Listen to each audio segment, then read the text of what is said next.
Hello everyone, আসসালামু আলাইকুম। আজকের আমি আপনাদের সাথে মিষ্টির দোকানের মতো পারফেক্ট কালোজাম মিষ্টির রেসিপি শেয়ার করব। অবশ্যই পুরো ভিডিওটি দেখবেন, আশা করি আপনাদের ভালো লাগবে। তো কালোজাম তৈরির জন্য প্রথমে আমি 1.5 কাপ ছানা নিয়ে নিলাম। আর পারফেক্টভাবে ছানা কিভাবে তৈরি করতে হয় সেটা আমার চ্যানেলে দেওয়া রসগোল্লার ভিডিও থেকে দেখে নিতে পারেন। এবার এই ছানাটাকে আমি হালকা একটু মথে নিব, যাতে এর ভিতরে কোনো দানা না থাকে।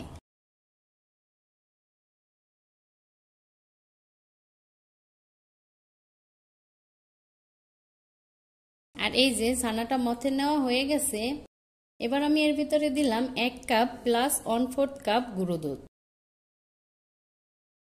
সুজি দিলাম 2 টেবিল চামচ।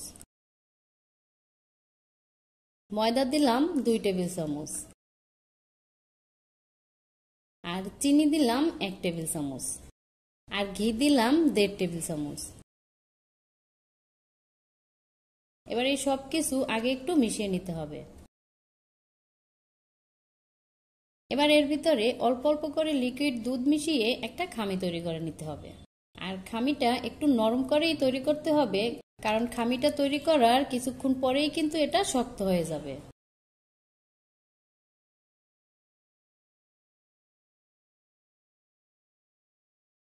আর এই যে আমার খামিটা তৈরি করা শেষ।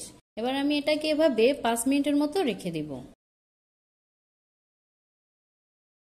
আর এই যে 5 মিনিট পরে এবার হাতে একটু হালকা ঘি লাগিয়ে তারপরে আমি মিষ্টির শেপ দিয়ে দিব।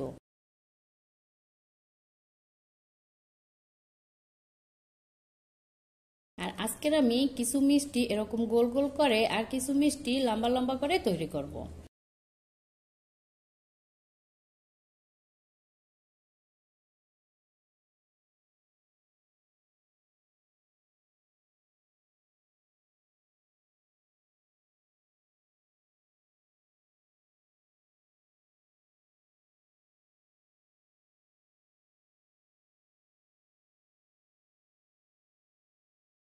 আর এই যে আমি সবগুলো মিষ্টি তৈরি করে নিলাম। এবার আমি এগুলো ভেজে নিব।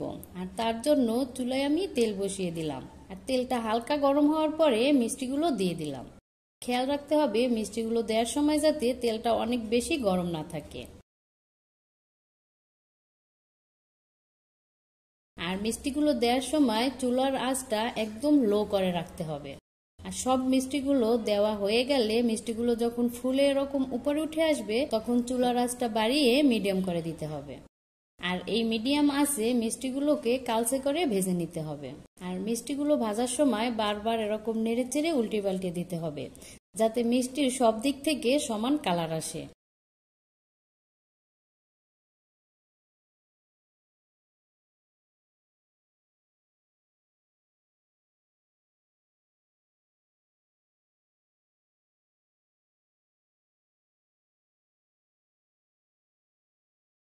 আর এই যে আমার মিষ্টিগুলো ভাজা শেষ।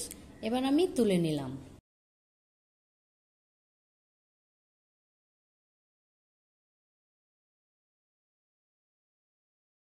তো এবার আমি শিরা তৈরি করে নিব। আর তার জন্য চুলায় একটি প্যানে 2 কাপ চিনি দিয়ে দিলাম। আর 2 কাপ চিনির সাথে আমি 5 কাপ পানি দিয়ে দিলাম।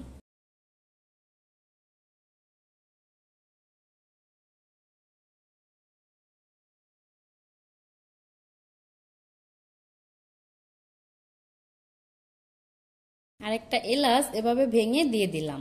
এতে করে সুন্দর একটা ফ্লেভার আসবে। তবে কেউ দিতে না চাইলে বাদ দিতে পারেন। এবার এই শিরাটা ফুটে ওঠা পর্যন্ত অপেক্ষা করি। আর এই যে শিরাটা সুন্দরভাবে ফুটে উঠেছে। এবার আমি এর ভিতরে মিষ্টিগুলো দিয়ে দিলাম।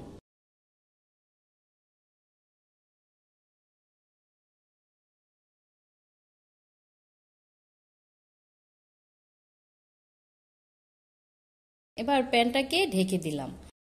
আর চুলার আঁচটা একদম বাড়িয়ে এটাকে একটানা 10 মিনিট জাল দিতে হবে। আর এই 10 মিনিটের ভিতরে ঢাকনাটা খোলা যাবে না।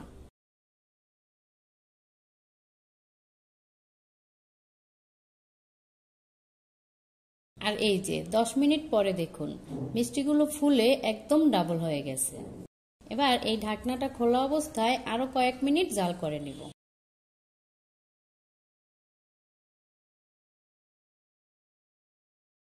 আর এই যে দেখুন মিষ্টিগুলো শিরা খেয়ে একদম সফট হয়ে গেছে।